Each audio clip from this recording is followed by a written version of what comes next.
नमस्कार, कार्यक्रम कल 24 मा यहाँलाई स्वागत छ। म राजीव खत्री। चामल ढुवानीको ठेक्का जसले पायो उसले त्यस्तो ठेक्का पाउँदा पेट्रोलियमको मूल्य एउटा बिन्दुमा थियो। यसबीचमा विश्वमा पेट्रोलियमको मूल्य अकासियो। ढुवानीको ठेक्का लिने ढुवानी खर्च बढेका कारण चामल ढुवानी गर्दिन भन्ने तर्क गरेको छ। प्रश्न के हो भने यसबीच पेट्रोलियमको मूल्य घटेको भए त्यही कम्पनीले बढी नाफा भएको भनेर रकम फिर्ता दिन्थ्यो। नाफा चाहिँ जति भए पनि आफ्नो गोजीमा राख्ने अनि पेट्रोलियमको मूल्य बढेकाले खर्च बढ्यो भन्दै चामल ढुवानी नै रोक्ने गर्न पाइन्छ? यस्तो दुनियाँमा कतै पनि पाइन्न, तर नेपालमा चाहिँ पाइन्छ। प्रसङ्ग मुगुको छ। मुगुमा ठेकेदारले चामल ढुवानी नगर्दा खाद्य व्यवस्था तथा व्यापार कम्पनीसँग बेच्नका लागि चामल नै छैन। बजारमा बढी मूल्य तिरेर किन्न खोज्नेका लागि चामल छ, तर सरकारी कम्पनीसँग चामल छैन। यो प्रसङ्ग आज हाम्रो कार्यक्रममा समावेश गरेका छौँ। कोरोनाको दोस्रो लहरमा हामीले त्यस्ता धेरै मानिसहरूलाई गुमायौँ जसले अक्सिजन मात्रै पाएको भए पनि बाँच्न सक्थे। त्यही अक्सिजन नहुँदा धेरै अमूल्य जीवनहरू सदाका लागि अस्ताए। कोभिड-19ले गम्भीर अवस्थामा पुर्याएका बिरामीलाई हाई फिभर हुँदाखेर अक्सिजन दिएर केही दिन राख्न सकिन्थ्यो। केही दिन बिरामीलाई जीवित राख्न सक्दा त्यस्ता बिरामीले कोरोनालाई परास्त गर्छन्, तर दुर्भाग्य बिरामीले अक्सिजन नै पाएनन्। धेरै मानिसहरू सास फेर्न नसकेरै मरे। अक्सिजन प्लान्ट भएका अस्पतालहरूमा पनि चाप परेको थियो। प्लान्टै नभएका धेरै अस्पतालहरूमा पनि यस्ता प्लान्टहरू जडान गर्ने लहर चल्यो। धेरै अस्पतालले लाखौँ खर्चेर अक्सिजन प्लान्ट जडान गरे। केही त अर्थहीन पनि भए। लाखौँ खर्च भए पनि प्रयोगविहीन भएको एउटा प्लान्ट धनगढीमा पनि भेटिएको छ। यो सन्दर्भलाई पनि आज हाम्रो कार्यक्रमको प्राथमिकतामा राखेका छौँ। कतै बाढी गयो, कतै पहिरो झर्यो, आगलागी भएर नागरिकको बिल्लीबाट भयो भने रमिता हेर्न पुग्नेहरूको लर्को लाग्छ। अझै विशिष्ट व्यक्तिहरू त राज्यको खर्चमा हेलिकप्टर चढेर गरिबको दुःख हेर्न स्पटमै पुग्छन्। घोर मानवीय सङ्कटको बेला पुगेका विशिष्टहरूप्रति पीडितहरूको आशा भरोसा पनि जाग्छ। जब घटनाक्रम पुरानो हुँदै जान्छ, पीडितको घाउमा खाटो बस्दै जान्छ, त्यसपछि पीडितका लागि राहतको प्याकेज पठाउँछौँ भन्नेहरूले आफ्नो बाचा बिर्सिन्छन्। सत्ताको रमझममा दुनियाँका कुरा सम्झिने फुर्सद पनि धेरैलाई हुँदैन। अन्ततः पीडित सधैँका लागि पीडित नै भएर बाँच्छन्। सन्दर्भ गत असोज र कार्तिकको हो। त्यो बेलाको बेमौसमी वर्षा बाढी पहिरोले पुर्याएको क्षतिमा राहत दिने बाचा सरकारले गरेको थियो। गत वर्षको हिउँदको यो कुरा यो वर्षको हिउँद लाग्ने बेला हुँदा पनि पीडितले राहत पाएनन्। यो सन्दर्भ पनि आज हाम्रो कार्यक्रमको प्राथमिकतामा परेको छ। पछिल्लो समय केही सङ्क्रामक रोगले जनस्वास्थ्यलाई चुनौती दिइरहेको छ, चुनौती बढाइरहेको छ। कोरोना महामारी त छँदैछ, यो बाहेक काठमाडौँमा हैजा र डेङ्गुको प्रकोप पनि बढ्दै गएको छ। काठमाडौँको फोहोर केही दिनदेखि उठ्न नसकेका कारण अन्य प्रकारका सरुवा रोगहरू पनि फैलने चिन्ता छ। हैजाको जीवाणु विशेष गरी पानीमा मिसिँदा यो रोगले महामारीको रूप लिन सक्छ। पछिल्लो 1 महिनाको आँकडाले डेङ्गु पनि बढ्दै गएको देखिन्छ। जनस्वास्थ्यमा विभिन्न प्रकारका चुनौतीहरू थपिरहेको छ। केही रोग पहिचान भएपछि तिनका उपचार पनि छन्। कोरोना र डेङ्गुकै लागि भनेर कुनै औषधि विकास भएको छैन। यसकारण पनि यी सङ्क्रमणबाट जोगिनु नै उपयुक्त हुन्छ। सन्दर्भ काठमाडौँ उपत्यकामा डेङ्गु समस्या बढ्दै गएको छ। यो विषय पनि आज हाम्रो कार्यक्रमको प्राथमिकतामा परेको छ। यसको अलावा तपाईँहरूको गुनासोलाई हामी कार्यक्रममा प्रत्यक्ष समेट्नेछौँ।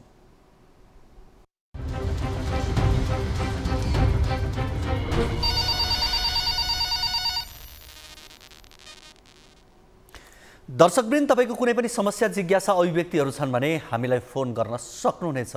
हामीलाई सम्पर्क गर्नका लागि हाम्रो टोल फ्री नम्बर रहेको छ 1660 1 12 424, एनसेल नम्बर 98 015 72 424 र भाइबर नम्बर 98 84 011 037 मा हामीलाई कल गर्न सक्नुहुनेछ। तपाईलाई फोन या भाइबर जुन माध्यम उपयुक्त लाग्छ त्यही माध्यम प्रयोग गरेर यहाँहरू कार्यक्रममा आउन सक्नुहुनेछ।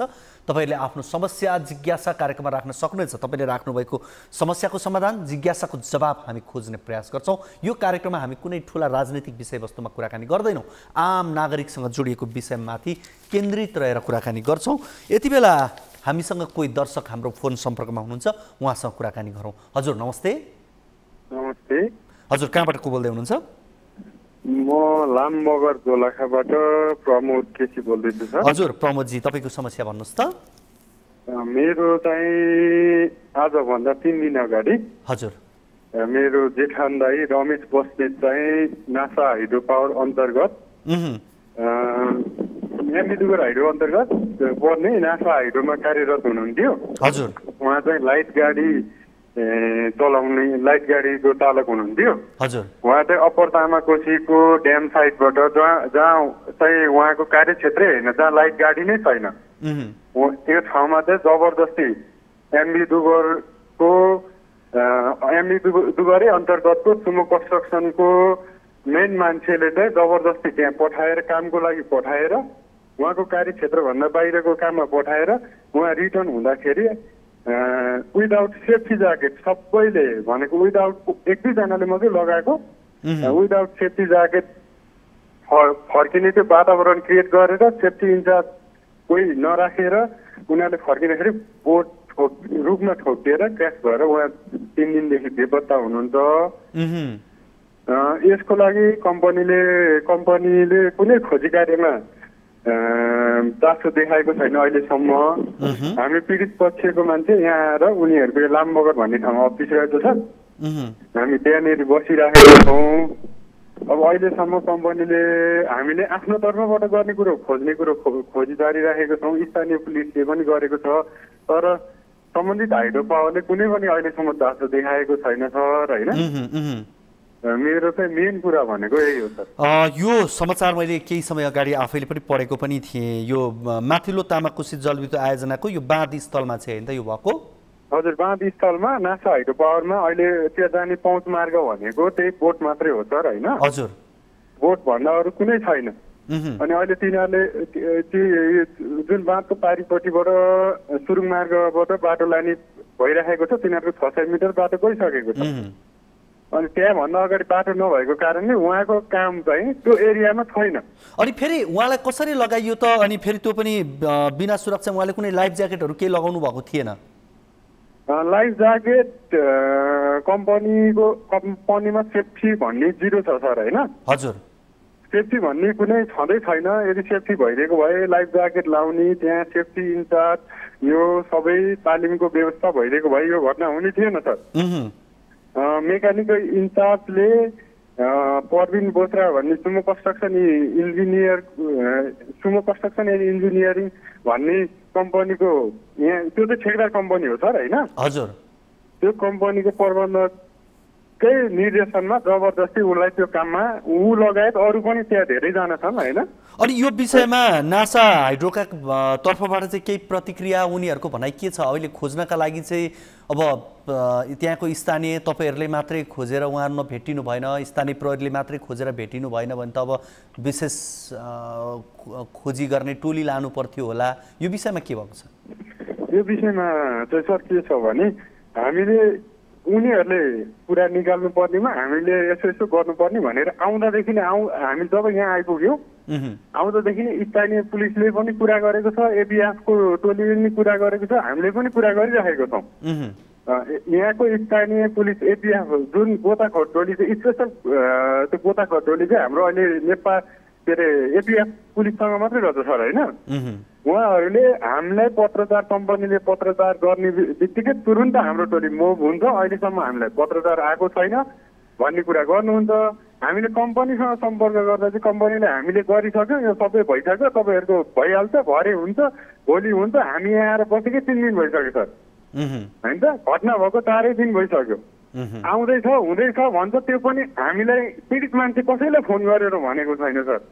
अरू मान्छेलाई कोलाई यहाँको काम गर्ने मान्छेहरूलाई भन्न लगाएर सम्बन्धित मान्छे कोही पनि छैन। यहाँ सर कम्पनीको व्यक्तिहरू सम्पर्क व्यक्तिहरू कोही पनि छैनन् त्यहाँ? यहाँ हामीले सम्पर्क गर्नुपर्ने लेभल भनेको एउटा ह्युमन रिसोर्स भनेको एचआर भन्ने हुन्छ होइन सर, मानव संसाधन।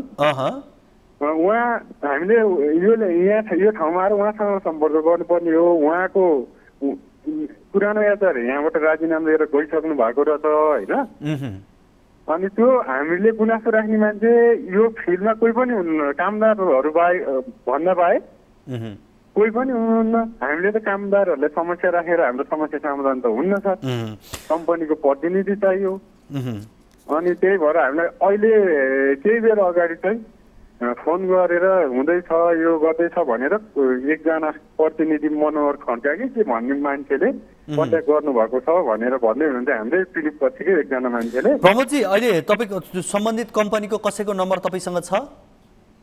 सम्बन्धित कम्पनीको नम्बर उही मनोहर खड्काकै छ न चाहिँ होइन। हजुर ठ्याक्कै मसँग छैन, म अरूबाट। हुन्छ, तपाईँले उहाँहरूको जो सम्पर्क व्यक्ति अर्थात् नासा हाइड्रो अब यो इन्डियन कम्पनी हो क्या र होइन?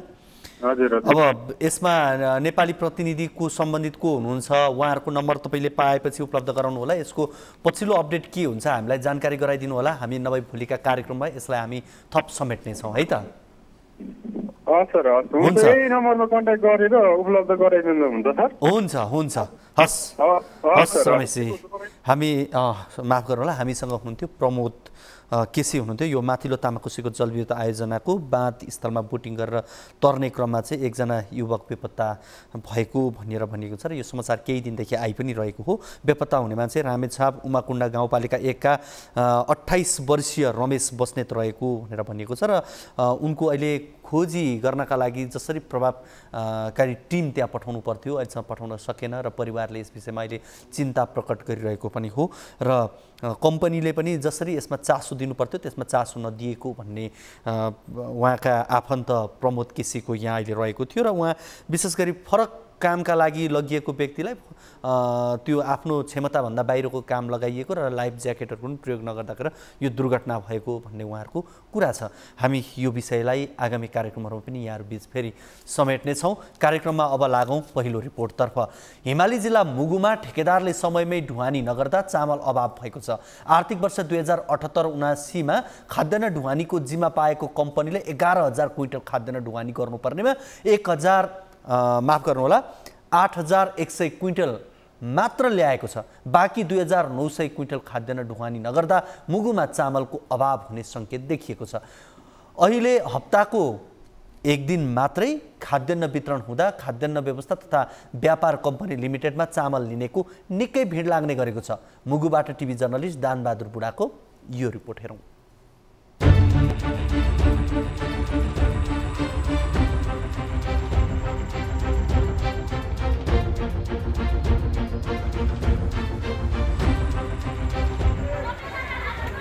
समयमै खाद्यान्न ढुवानी नहुँदा मुगुका विभिन्न खाद्य डिपोमा चामल खाली हुँदै गएको छ।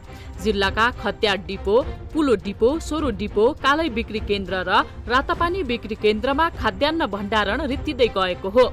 खाद्यान्न अभाव देखिन थालेपछि हप्ताको आइतबार मात्रै खाद्यान्न वितरण हुँदा खाद्य व्यवस्था तथा व्यापार कम्पनी लिमिटेडमा चामल लिनेको निकै ठूलो भिड लाग्ने गरेको छ। अब 4 घण्टा भइसकेपछि अब टाढा मान्छे कमाइ जाने एक कोटो चामल हाम्रो पैसा हुनुपर्ने एक दुसरा कुम भनेर भनेर एउटा खाद्य गर्दा अब चामल बढी हुँदैछ त हामी फटाफट पाउँदैछ। चामल बढी हुँदैन अनि मुखाले 25 केजीको प्रति बोरा 1650 पर्ने चामल बजारमा 2200 तिर्नुपर्ने बाध्यता छ। संस्थानबाट हप्तामा एक दिन त्यो पनि बिहानदेखि बेलुकासम्म लाइनमा बस्दा 25 केजी मात्रै चामल पाउने गरेको स्थानीय बताउँछन्।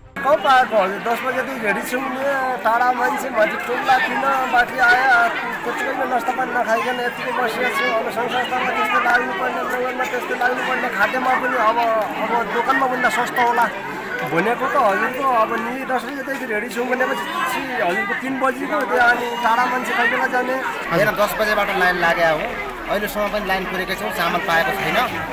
अनि चामल अब अहिले स्थायी सरकार हुँदै गर्दा चामल अथवा यो खाद्य व्यवस्था आपूर्तिले अथवा गर्न सकेका होइन कि चामलको अभाव भएर हो कि दिनदिनै हरेक हप्ताको दिनदिनै खोल्नुपर्ने हो, हप्ताको एक दिन आइतबार मात्रै खोल्ने गरेर रहेछ। आर्थिक वर्ष 2078-79 स्वीकृत अनुसारको खाद्यान्न ठेकेदारले ढुवानी नगर्दा अहिले गोदाममा 750 क्विन्टल चामल मौजदात रहेको छ।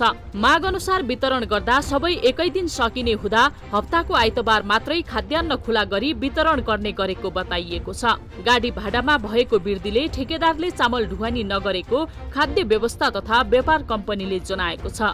खाद्यान्न जति ढुवानी गरेर ल्याए त्यो खाद्यान्न हामीले मौजदात बुझेर हामीले गोदामबाट चाहिँ जनतालाई बिक्री वितरण गर्ने हो। त्यो बाँकी प्रक्रिया हाम्रो केन्द्रीय कार्यालयमा चाहिँ निहित छ। त्यो ठेका टेन्डरको चाहिँ यो सबै हामीलाई त्यो विषयमा चाहिँ अधिकार पनि छैन, अब त्यो विषयमा जानकारी पनि चाहिँ भएन। गएको आइतबार मात्र एकै दिन 369 जनालाई चामल वितरण गर्दा 106 क्विन्टल 80 केजी चामल बिक्री वितरण भएको थियो।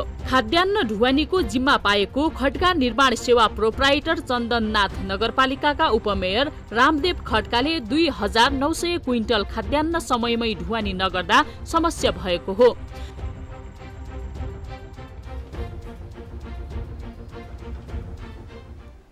दर्शकवृन्द, यसै विषयमा कुराकानी गर्नका लागि हामीसँग मुगुबाट त्यहाँका नागरिक समाजका अध्यक्ष समेत हुनुहुन्छ रूपबहादुर मल्ल हाम्रो फोन सम्पर्कमा हुनुहुन्छ। उहाँसँग कुराकानी गर्छौँ। रूपबहादुरजी, यहाँलाई कार्यक्रम कल 24 मा स्वागत छ। धन्यवाद सर। हजुर, अब यो मुगुमा कहिले नुनका कुरा उठ्छन्, नुन गोदामसम्म पुगेनन्, बिचैमा हराए भन्ने रिपोर्ट हामीले केही समय अगाडि प्रसारण गरेका थियौँ। अहिले चामलको कुरा छ। अब यो चामल जति मात्रामा ठेकेदारले पुर्याउनु पर्ने थियो त्यो नपुर्याउँदा चामलको अभाव भयो भनेर भनिएको छ। के छ अहिले ठ्याक्कै अवस्था मुगुको? मुगुको अवस्था त अहिले यहाँ अब खाद्यमा थोरै कति चामल बाँड्दैछ, आइतबार बाँड्ने हो क्या कार्यक्रम। र अनि अरू चाहिँ नि अरू पालिकाको डिपोहरूमा चामल छैन भन्ने हल्ला आइरहेको छ सर। हजुर, यो अरू बेला चाहिँ हप्तामा कति दिन बाँड्ने गरेको थियो? पहिला त चामल हुँदाखेरिमा जतिखेर पनि दिन्थ्यो। जतिखेर पनि दिन्थ्यो। अहिले चाहिँ हप्तामा एक दिन मात्रै। त्यो एक दिन त लाइन ठुलै हुन्छ होला। भिडभाड छ, धान हुन्छ, कतिले चामल नपाएर रिसाएर हिँडेका पनि छन्। अब के छ अहिले पछिल्लो समय यो चामल अब यस्तो कहिलेसम्म रहने भनेर भनिएको छ कि यो समाधान हुने नहुने के छ, के भनिएको छ, के जानकारी पाउनु? अब समाधान गर्नुपर्ने सम्बन्धित निकायले हो सर। अब सम्बन्धित निकाय चाहिँ यस्तो प्यासिभ छ, अब त्यो ठेकदारहरू चाहिँ प्यासिभ छन्। सम्बन्धित निकायले चाहिँ गर्नुपर्ने हो। अब उनीहरू केही पहलै चल्दैन। हामीले जति कुरा गरे पनि अब त्यो हुनेवालै छैन। भनेको अब यसमा त्यहाँको सम्बन्धित सरकारका निकायहरूले पनि चासो त्यति दिएको छैन कि दिएर पनि नसकेको? चासो नभएर त होला नि त। ठेकदारलाई समयमा चामल ल्याए भन्नु पर्यो, चामल ल्याएन भने ठेक्का रद्द गर्नु पर्यो। विभिन्न त्यहाँ उपायहरू छन् नि। अब त्यो समयमा अब यहाँ त अब बर्खा छ, अहिले बाटो बिग्रेको छ, त्यो समयमै नै चामल पुर्याउने हो भनेर पहिला भनेको थियो। अहिलेसम्म उसले चामल पुर्याएको छैन त्यो ठेकदारले। सदरमुकाम नै पर्याप्त चामल छैन भने गाउँतिर त चामल हुने कुरै भएन।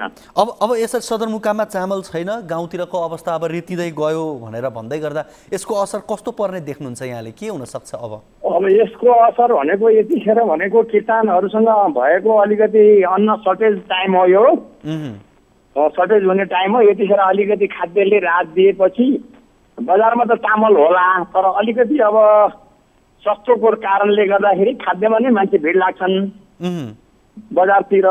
अनि त्यो चामलको लागि अस्ति एक दिन आइतबार खोलेको थियो। मान्छे तपाईँको कति हो एक मो भनेर हानाहान गरेर ताछाड मछाड भइरहेको थियो। अब यो अहिले 25 केजीको प्रति बोरा चामल त्यहाँ कति राहतमा हुँदा चाहिँ 1650 छ होइन? अनि अब यो चाहिँ बजारमा किन्नु पर्यो भने कति पर्छ? बजारमा किन्दाखेरि अब त्यो चामल हेरेर छ सर। अब यहाँ मोटो अरुवा रहेछ यहाँ खाद्यमा।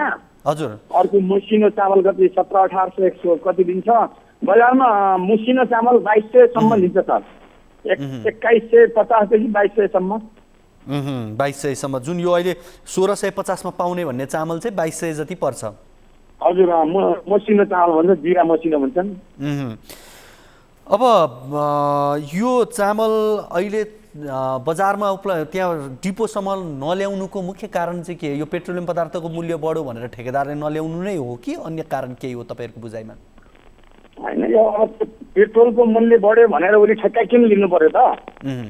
जो ठेकेदार हुनुहुन्छ उहाँ पनि जो ठेकेदार उहाँ पनि जनप्रतिनिधि नै हुनुहुन्छ हैन जुम्लाको?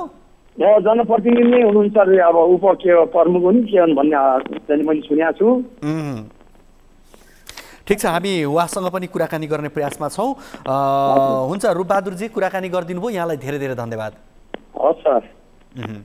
हामीसँग हुनुहुन्थ्यो नागरिक समाज मुगुका अध्यक्ष रूपबहादुर मल्ल हुनुहुन्थ्यो, उहाँसँग हामीले कुराकानी गऱ्यौँ र यस विषयमा हामीले जो ठेकेदार कम्पनी की भनिए कि चन्दननाथ नगरपालिका जुम्लाकी उपप्रमुख रामदेवी खड्कासँग पनि हामीले कुराकानी गर्ने यहाँ प्रयास गरिरहेका छौँ। उहाँसँग पनि यस विषयमा थप जानकारी लिन्छौँ। उहाँले यसको जिम्मेवारी लिएको भन्ने हामीले बुझेका छौँ र उहाँकै कम्पनीले चाहिँ मुगुमा चामल पुर्याउने भनेर भनेको हो। तर अहिलेसम्म जति चामल आवश्यकता पर्थ्यो र जुन चामल त्यहाँ पुर्याउनु पर्थ्यो ती चामल त्यहाँ जिल्लामा नपुग्दा भोकमरी लाग्ने समस्या अवस्था देखिएको छ। अझ भनौँ भोकमरी नै त नभनौँ, महँगो मूल्य तिरेर खानुपर्ने अवस्थामा मुगाली जनता पुगेका छन्।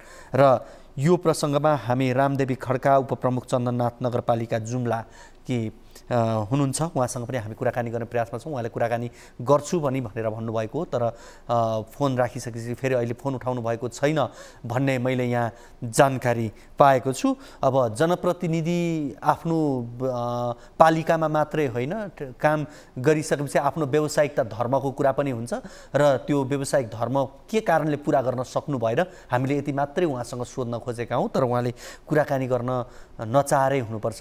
केही समय अगाडि मात्रै उहाँले फोन उठाएर कुराकानी गर्नुभएकोमा अहिले उहाँले फोन उठाउनु भएन भन्ने मैले जानकारी पाएको छु। हामी कार्यक्रमको अन्त्यसम्म पनि उहाँसँग प्रयास गर्छौँ कुराकानी गर्ने र उहाँसँग हामी यो विषयमा बुझ्ने प्रयास हाम्रो रहन्छ। मैले पाएको जानकारी अनुसार यति बेला उहाँले फोन उठाउनु भएको छैन। अब लागौँ अर्को रिपोर्टतर्फ। कैलालीको धनगढी उपमहानगरपालिकामा 50 लाख रुपियाँ खर्च गरी निर्माण गरिएको अक्सिजन प्लान्ट प्रयोगविहीन बनेको छ। गत वर्षको कोरोना कहरका बीच स्थानीयलाई अक्सिजनको अभाव हुन नदिन भन्दै नगरपालिकाले मेयर कल्याणकारी कोष खडा गरी रकम सञ्चालन गरेको थियो। उक्त रकममा स्थानीय नागरिक, विभिन्न सङ्घ संस्था, व्यापारी, समाजसेवी, उद्योगपति लगायतका सांसदहरूले समेत रकम जम्मा गरेका थिए। सोही रकमबाट जडान भएको अक्सिजन प्लान्ट सञ्चालनमा नआउँदै खिया लागेर बिग्रने अवस्थामा पुगेको छ। सुदूरपश्चिम ब्युरोको यो रिपोर्ट हेरौँ।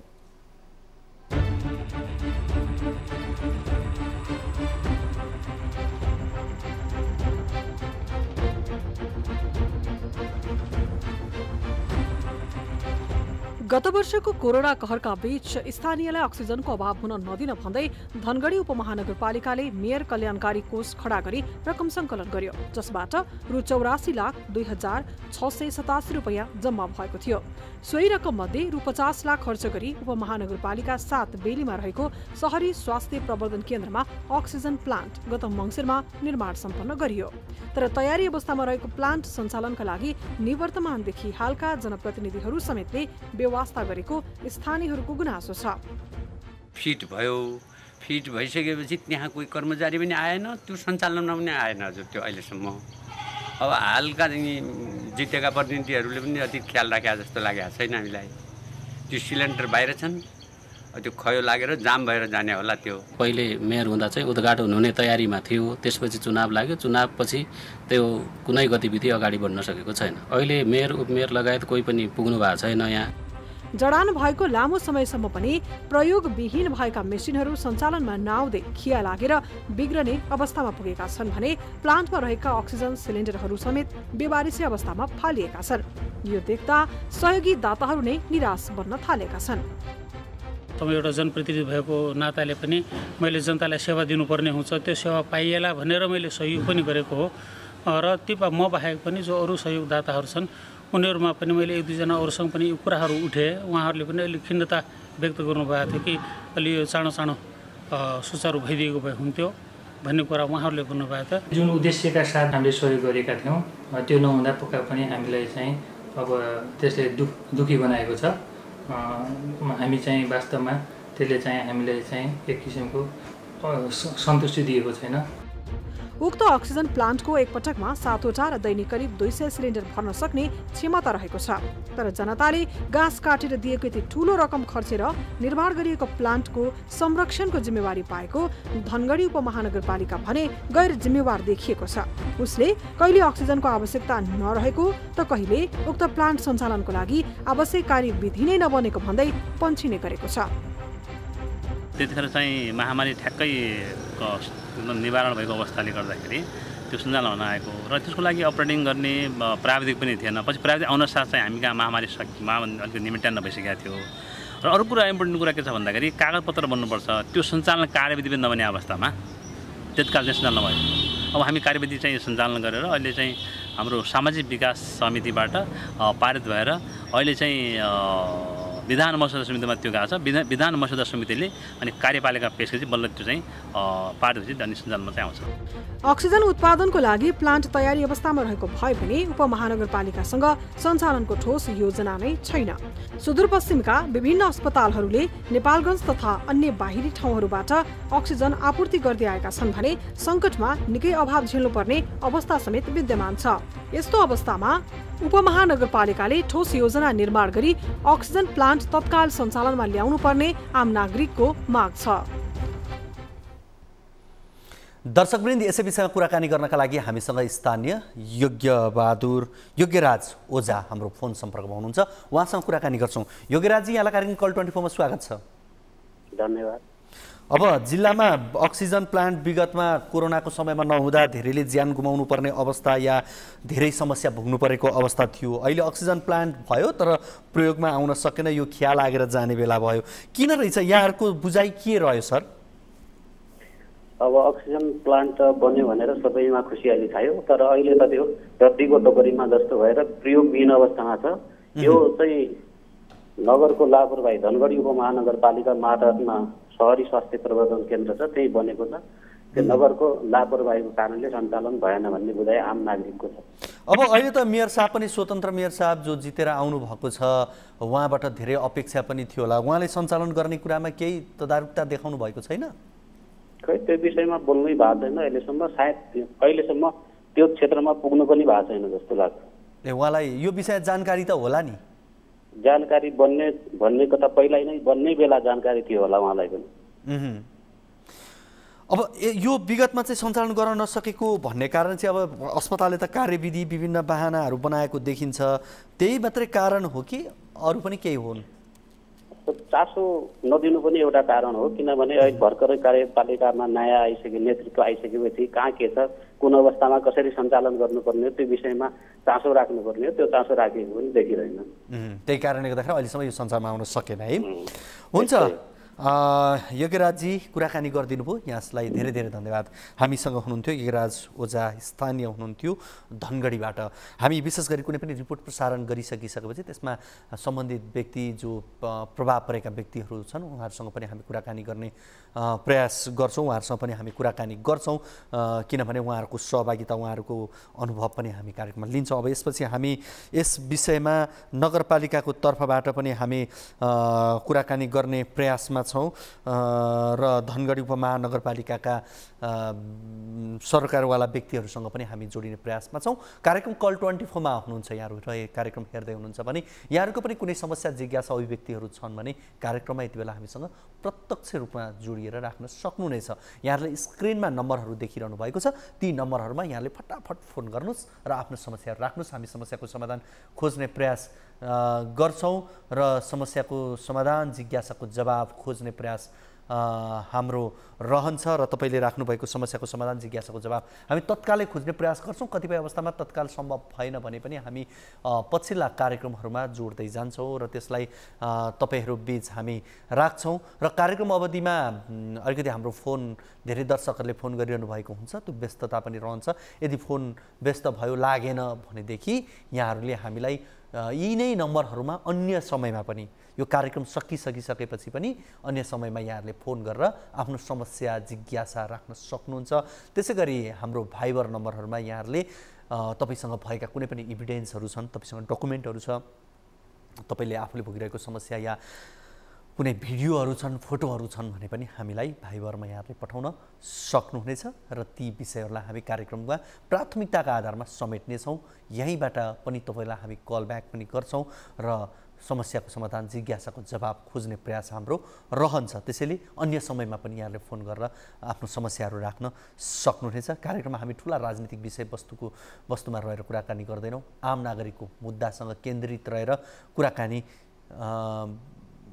गर्छौँ र कार्यक्रममा अब भने लागौँ अर्को रिपोर्टतर्फ।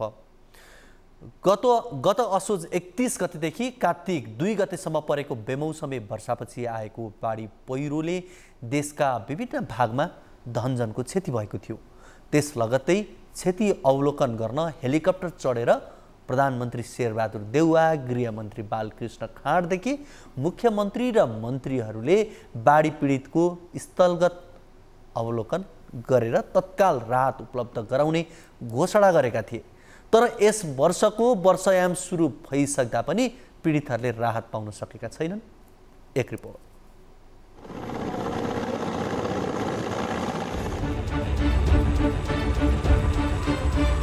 त्यो भएको नोक्सानलाई, जस्तै बाटो बिग्रिया छ हैन, त्यसपछि खानेपानीको चाहिँ तपाईलाई पाइपहरू भत्किएको छ, बाटो भत्किएको छ, स्कुल भत्किन लागेको छ, भत्किएको छ, घरहरू भत्किएको छ।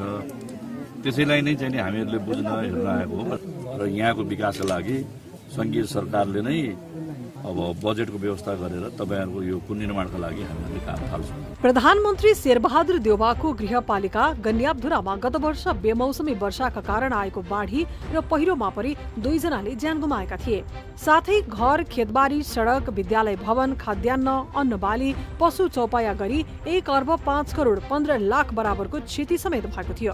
सरकारले दिने भनिएको राहतको पर्खाइमै बसेका बाढी पीडितहरू पुनः वर्षायाम सुरु भएसँगै रातभर जाग्न बस्न बाध्य भएका छन्। वर्षा भएको राति 4 बजेतिर यो पहिरो गएको थियो सर। त्यतिखेर राति नै हामीहरू बाहिर खुसेर ओल्लो पल्लो गरेका सबै जम्मा भएर त्यहाँबाट बसेर 2-3 दिनसम्म त्यसै काटे सर। त्यसपछि दिनदिनै वडामा जान्छौँ, पालिकामा जान्छौँ, कोही निकायहरू आउँछन्, फोटो खिचेर लान्छन्, प्रहरी पनि आए मुचुल्का बनाएर लगे, त्यो पनि केही पाएका छैन सर अहिलेसम्म। बाल बच्चा कहाँ हाल्ने, रात गाई गोरु छन् तिनलाई कहाँ हाल्ने, तिनलाई सम्हाल्दै पऱ्यो, बाल बच्चालाई सम्हाल्दै पऱ्यो। रात सुतेका टाइम हामीलाई समस्या धेरै हुन्छ क्या।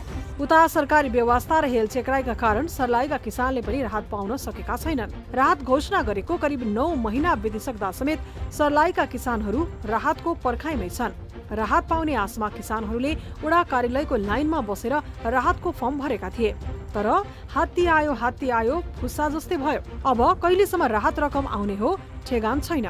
खेती लगैली, बाली लगैली, मेघ आलै, बारिश आलै, नष्ट भए गेलै, हमनी सबके पहुँच न पुगल।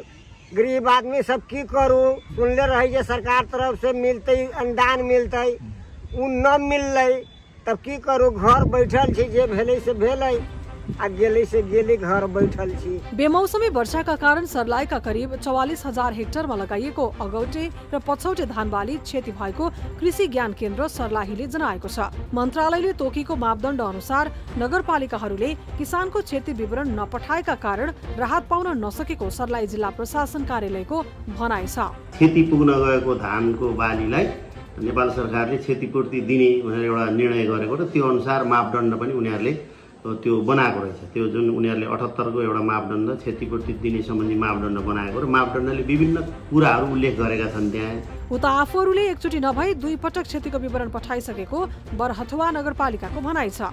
सुरुमा मन्त्रालयको निर्देशिका नआएको बखत नै जिल्ला प्रशासन कार्यालय सर्लाहीको पत्रको आधारमा नागरिकताको फोटोकपी, सम्बन्धित किसानको निवेदन, जग्गालाल पूर्जाको फोटोकपी र क्षति भएको धानबालीको फोटो सहितको विवरण जिल्ला विपद व्यवस्थापन समितिमा पठाएको नगरपालिकाको भनाइ छ। त्यसपछि मन्त्रालयले माग गरेको क्षतिको विवरण मापदण्ड अनुसार अनुसूची 3 को फारम भरी नगरपालिकाको सिफारिस समितिबाट निर्णय गराई पठाएको बताएको छ। एउटा किसानको एक नगरपालिका र जिल्लाभरिमै कति जग्गा हो भनी विवरण नगरपालिकासँग नरहेको र मालपोतलाई पत्र लेख्दा पनि नगरपालिका बाहेक जिल्लाभरिको जग्गा विवरण दिन सम्भव नरहेको जवाफ आएपछि सो विवरण पठाउन नसकिएको उनले बताए। अनि अहिले चाहिँ सिडी अफिसबाट हाम्रो सहायक सिडी साहबले भन्नुहुन्छ कम्तीमा हाम्रो यो सम्बन्धित व्यक्तिको यो वडा बाहेक नगरपालिका अन्तर्गत कति जग्गा छ र यो नगरपालिकाभन्दा बाहिर जिल्लाभित्र चाहिँ उसको नम्बर जग्गा कति हो त्यसको विवरण पेश गर्ने अनि त्यसको विवरण पेश गर्ने भनिराखेको छ। त्यो हामीमा रेकर्ड त हुँदैन सर। त्यो रेकर्ड भनेको त मालपोतसित हुन्छ। हामीले मालपोतलाई पत्र लेखेका छौँ तर मालपोतले पनि जिल्ला बाहिरको दिने अवस्था जिल्लाभित्रको दिने अवस्था छैन। त्यही भएर सायद मलाई लाग्छ यो कुरा अलिकति गाह्रो होला। सर्लाहीमा मात्र नभई मध्य प्रदेशको 8वटै जिल्लामा किसानहरूले राहत पाउन सकेका छैनन्। झण्डै 1 वर्ष पुग्दा पनि केही पहल नभएपछि वर्षायाम सुरु भएसँगै यहाँका स्थानीय चिन्तित बनेका छन्। प्रधानमन्त्रीको गृह जिल्ला डडेलधुराको गृहपालिका गन्याबधुरामा त पीडितले न्याय पाउन सकेका छैनन् भने अन्यत्रको हालत के होला सहजै बुझ्न सकिन्छ। दर्शकवृन्द, यसै विषयमा कुराकानी गर्नका लागि हामीसँग हुनुहुन्छ डडेलधुराबाट स्थानीय जोडिनु भएको छ माया देउवा। उहाँसँग हामी कुराकानी गर्छौँ। मायाजी, यहाँलाई कार्यक्रम कल 24 स्वागत छ। धन्यवाद। हजुर, अब यो गत वर्षको बाढी पहिरोमा प्रधानमन्त्रीजी आउनुभयो, त्यसै गरी गृहमन्त्री आउनुभयो, अन्य मुख्यमन्त्री नेताहरू जिल्लाको भ्रमण गर्नुभयो, राहत दिने भनेर भन्नुभयो। अहिलेसम्म यहाँले पाउनुभएको छैन है? हजुर, अहिले आश्वासन दिएर जानुभयो होइन, थप राहतको लागि पहल गर्छु भन्नुभएको थियो। उहाँले के पनि गर्नुभएको छैन। जुन चाहिँ पीडित छ पीडितै छ अनि ज्यान गुमाएको मान्छे ज्यान गुमाएकै छ। जस्तै खेत पोखरीहरू बगिरहेको थिए त्यो केही पनि भएको छैन अहिलेसम्म। अब यो बरु तपाईँहरूले पीडा भुल्ने बेला भइसक्यो तर घोषणा जुन राहत दिन्छु भनेर घोषणा गरेको थियो त्यो चाहिँ बारम्बार सम्झिँदा दुःख लाग्दो होला है यहाँहरूलाई? हजुर। यो दिन नसकेको कारण चाहिँ के हो? के भन्छ स्थानीय तहले, के भन्छ तपाईँहरूको? त्यसपछि गएर जिल्ला प्रशासन कार्यालयको भनाइ चाहिँ के रहेछ?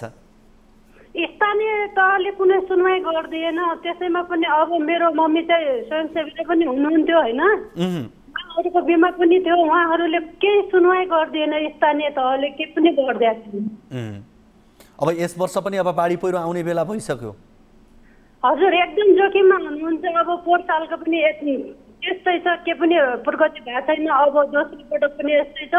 जुन चाहिँ अब मेरो दाइलाई नि चोट लागेको थियो होइन, मेरो दाइ लगायतका अन्यहरू धेरै मान्छेहरूलाई घाइते भएका छन्। उहाँहरूको पनि उपचारको लागि के पनि पहल गर्नु।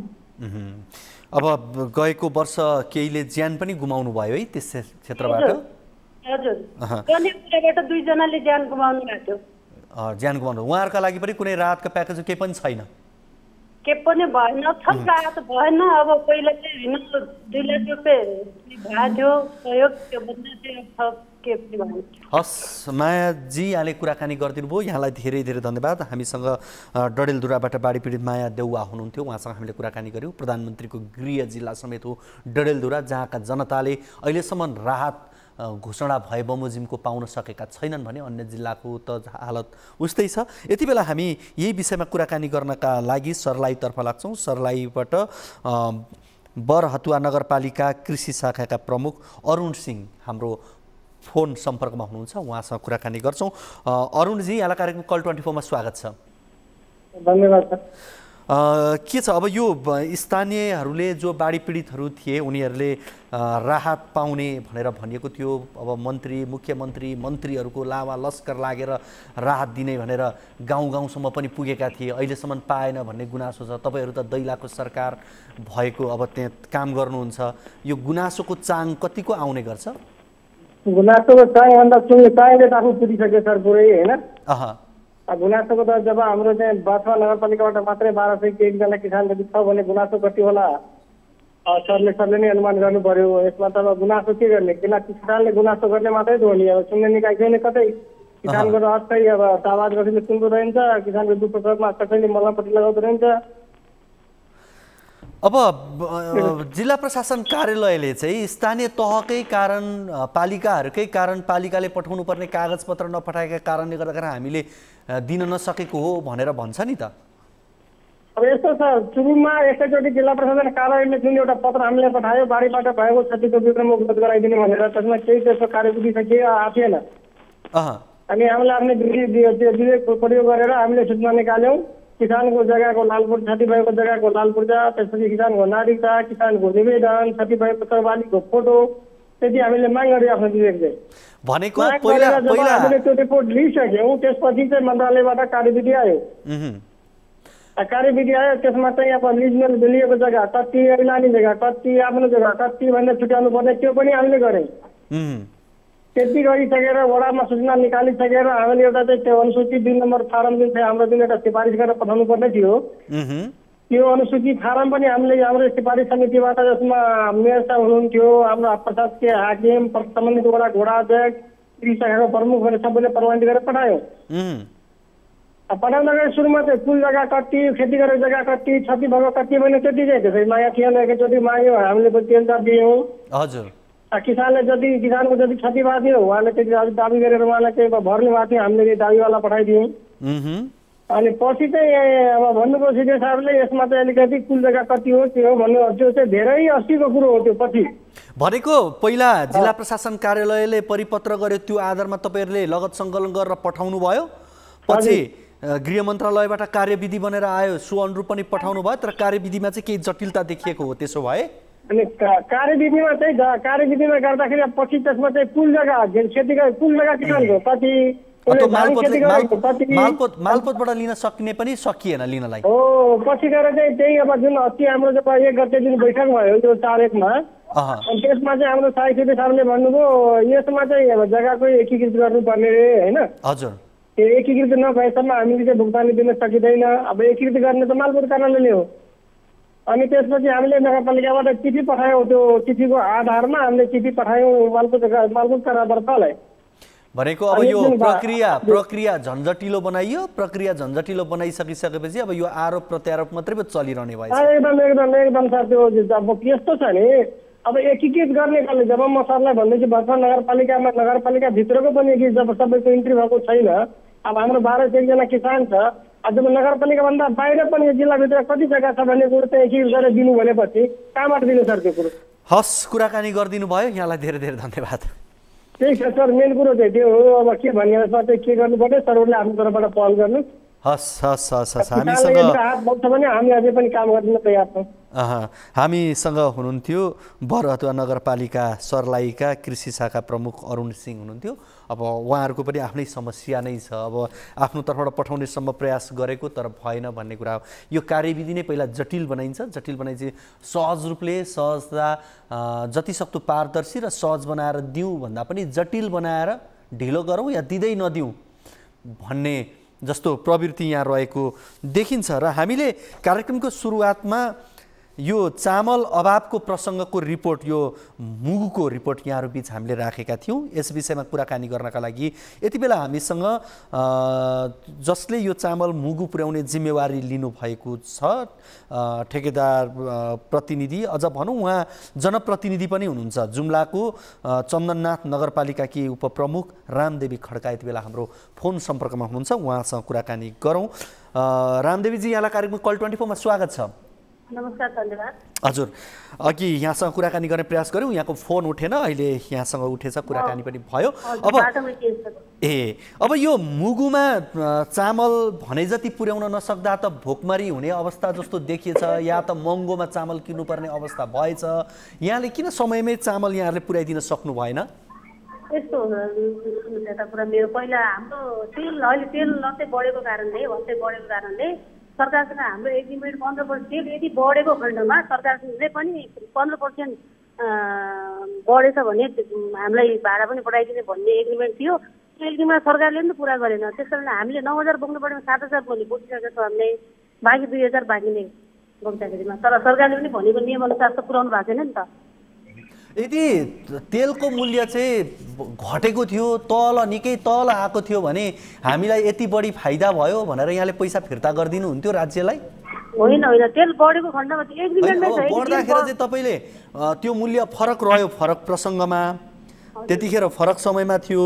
अब पछि बढिसकेपछि अहिले पुर्याउन सक्दिनँ भनेर यहाँले हात उठाइदा मुगेली जनता भोकमरीको अवस्था पुग्ने भयो। यदि तेलको मूल्य चाहिँ त्यतिखेर भन्दा धेरै तल घटेको थियो भने ल तेलको मूल्य घट्यो यति चाहिँ मैले फिर्ता गर्दै भनेर त्यो उदारता यहाँले देखाउन सक्नुहुन्थ्यो कि सक्नुहुन्न थियो होला? त्यो उदार सक्ने नसक्ने एग्रिमेन्टमा भएपछि मैले गर्नुपर्छ, इमान्दारीको कुरा हो सर हैन। अनि एग्रिमेन्टमा भएको कुराले मैले टेकेर बोल्ने त हो नि। अनि अब यो हैन सरकार एग्रिमेन्ट गर्दाखेरि सरकारले पेट्रोलको मूल्य बढ्यो भने त्यो दिने भनेर लेखेको छ, एग्रिमेन्ट गरेछ?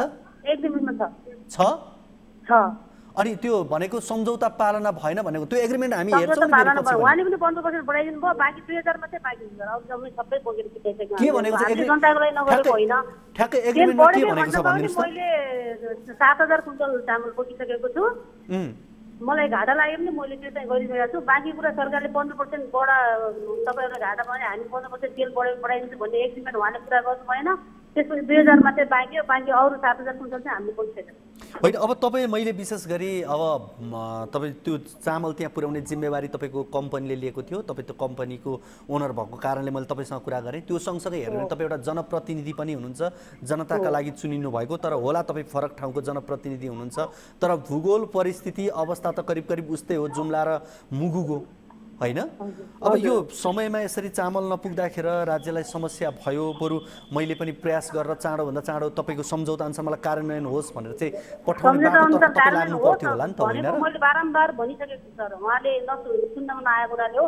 मैले 7000 कुइन्टल बोकिसकेको छु, मैले घाटा लाएर पनि मैले बोकेको। यहाँले यो विषय कसलाई राख्नु भएको हो? हामीले खाद्य संस्थानलाई तपाईहरुको जुन कुरा एग्रिमेन्टमा छ भनेर यहाँले भन्नुभएको छ है, उहाँले त्यो कुरा पुरा गर्नु भएन नि त। मैले त आफ्नो घाटा लागेर पनि 7000 कुइन्टल बोकिसकेको छु, बाँकी 2000 मात्रै बाँकी हो। अब के गर्ने त? अब यो चामल पुगेन भने त त्यहाँ त समस्या छ। हप्तामा एक दिन आइतबार मात्रै चामल दिएको अवस्था छ, लाइन लागेका छन् जनता चामल नपाएर। अब नयाँ टेन्डर त भयो होला नि सर, नयाँ टेन्डर भइसक्यो होला हैन। हाम्रो पुरानो टेन्डरको कुरा हो। अब साउनबाट नयाँ ठेगानाले बोक्नुहुन्छ होला। पुरानो बाँकी चामल 2000 कुइन्टल बाँकी उहाँले सम्झौतामा भएको कुरा पुरा गर्नुभयो भने बाँकी चामल हामी बोक्छौँ, नबोक्ने कुरा होइन। फेरि यस्तो भयो नि त, नयाँले ल्याउने त पुर्याउने त यहाँले भन्नुभयो, तर बर्खा लागिसक्यो। यो बर्खाको समयमा त चामल पुर्याउन गाह्रो होला नि त, त्यो बाटोबाट नि त हेर्नु पर्यो होला नि। फेरि तपाईँले पुर्याउनु पर्ने चामल समयमै पुर्याइदिनु भएको थियो भनेदेखि त त्यो तेलको मूल्यको कुरा पनि आउँदैन थियो होला। पुर्याइदिएको छ हाम्रो त्यति बेला पनि। अब हिउँपातको कारणले पुसमाघमा हिउँ पर्छ, बाटो पुरै आइस जमेर बाटो चल्दैन सर। यहाँको जुम्ला र मुगुको परिस्थिति धेरै फरक छ। जुम्ला चाहिँ जति सजिलो छ, मुगु त्यति सजिलो छैन। त्यहाँ जाडोको बेला पनि बाटो बन्द हुन्छ, बर्खा त बर्खा भइहाल्यो, जाडोमा पनि उता भुच्चीको लेक डाँसेको लेक यता भुच्चीबाट जाँदाखेरि तल ओह्रालोमा पुरै बरफ जग्गा आउँछ, त्यहाँ गाडी चल्दैन जाडो महिनामा पनि। र बाँकी कुरा चाहिँ हामीले एग्रिमेन्टको भएको कुरा उहाँले कुरा गर्नु भएन, 15% जो बढाउने भन्ने कुरा बढाउनु भएन। त्यसपछि बाँकी 2000 कुइन्टल बाँकी रहेको हो। अब तपाईँले त भन्नुभयो अब नयाँ टेन्डर लागिसकेको छ, नयाँले पुर्याउँछन् नि भनेर यहाँले भन्नुभयो। अब यहाँले नपुर्याउँदाखेरिको अवस्था देखिहाल्यो। तपाईँका जनता जो तपाईँका नगरपालिकाका जनता छन् उनीहरूले पनि मेरो उपमेयरज्यूले त मुगुमा त भोकै राखिदिनु भएको रहेछ जनतालाई होइन। त्यस्तो होइन त, हजुरले जुम्लाको जनतालाई पनि हामी कस्तो खालको जनप्रतिनिधि हो र कन्ट्याक्टमा हुँदा नि कस्तो खालको हो भन्ने कुरा हजुरले बुझ्दा हुन्छ। म मार खाएर पनि जनताको सेवा गर्ने कन्ट्याक्टर हो। म जस्तो अप्ठ्यारो काम दिए पनि मैले आफ्नो जिम्मेवारी पुरा गर्नुपर्छ भन्ने खालको म जनप्रतिनिधि हो सर। हजुरले जुम्लामा सबैले बुझ्दा पनि हुन्छ, त्यो लोकल स्थानीय सबैलाई यो कुरामा जनतालाई मार पारेर म आफू फाइदामा जाने जनप्रतिनिधि हो। त्यो त कहिलेकाहीँ के भन्छन् भने उपमेयरज्यू चामल हेर्न बुरा पल्टाउनु पर्दैन, मुठी निकाले काफी हुन्छ भन्छन् क्या। यो मुगुको कारणले पनि तपाईँले कस्तो काम गर्नुहुन्छ भन्ने कुरा त देखायो नि होइन र?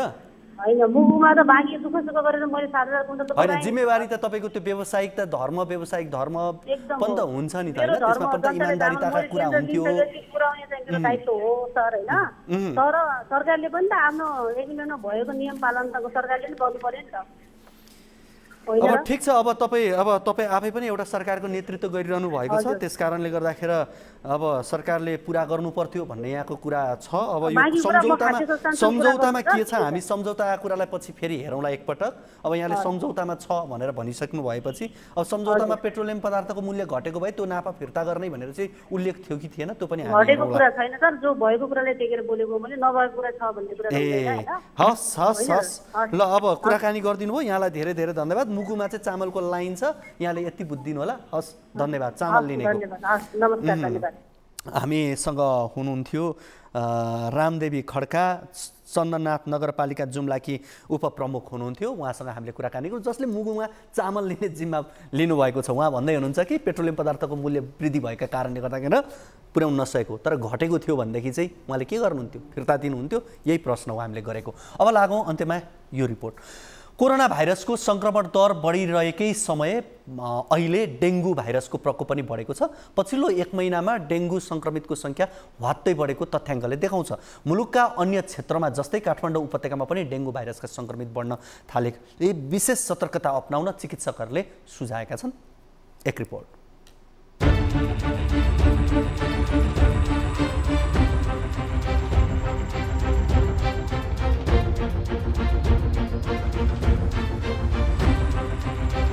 पछिल्लो 1 महिना यता मुलुकभर डेङ्गु भाइरसबाट सङ्क्रमित हुनेको सङ्ख्या बढ्दो क्रममा छ। काठमाडौँ उपत्यकामा पनि डेङ्गुको जोखिम उच्च देखिएको छ।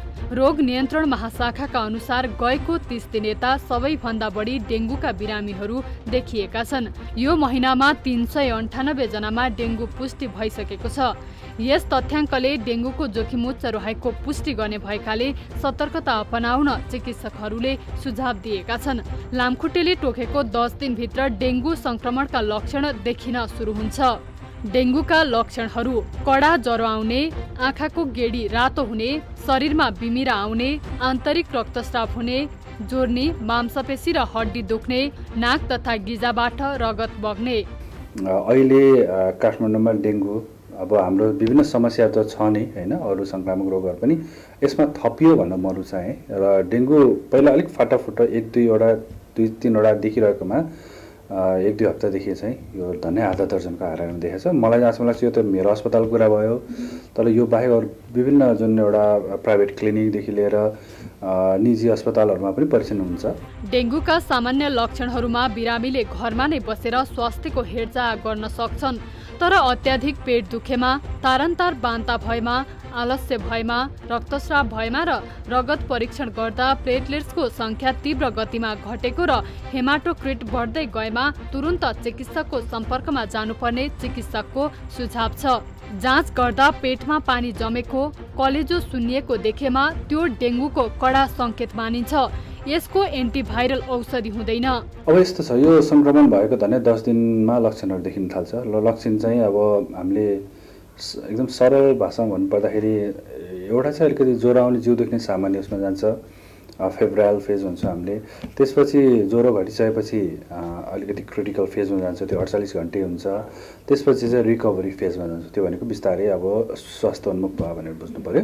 र लक्षणमा चाहिँ सामान्यतया अचानक ज्वरो आउनु, टाउको दुख्नु, यो जुन आँखाको गेडीहरू दुख्नु एकदमै दुख्छ, शरीरमा हल्का यो बिबिरा जस्तो आउँछ। एडिस जातको लामखुट्टे विशेष गरी बिहान र सूर्यास्त हुनुभन्दा अगाडि सक्रिय हुने र यही समयमा डेङ्गु सङ्क्रमण बढी हुने भएकाले विशेष सजगता अपनाउनु पर्ने चिकित्सकको भनाइ छ। ज्वरो आउने र शरीर असाध्य दुख्ने बित्तिकै ब्रोफिन जस्ता औषधि आफू खुसी प्रयोग गर्नाले सङ्क्रमितमा थप जटिलता देखिन सक्ने भएकाले औषधि वितरक र सङ्क्रमित स्वयंले पनि सचेत हुन आवश्यक देखिन्छ।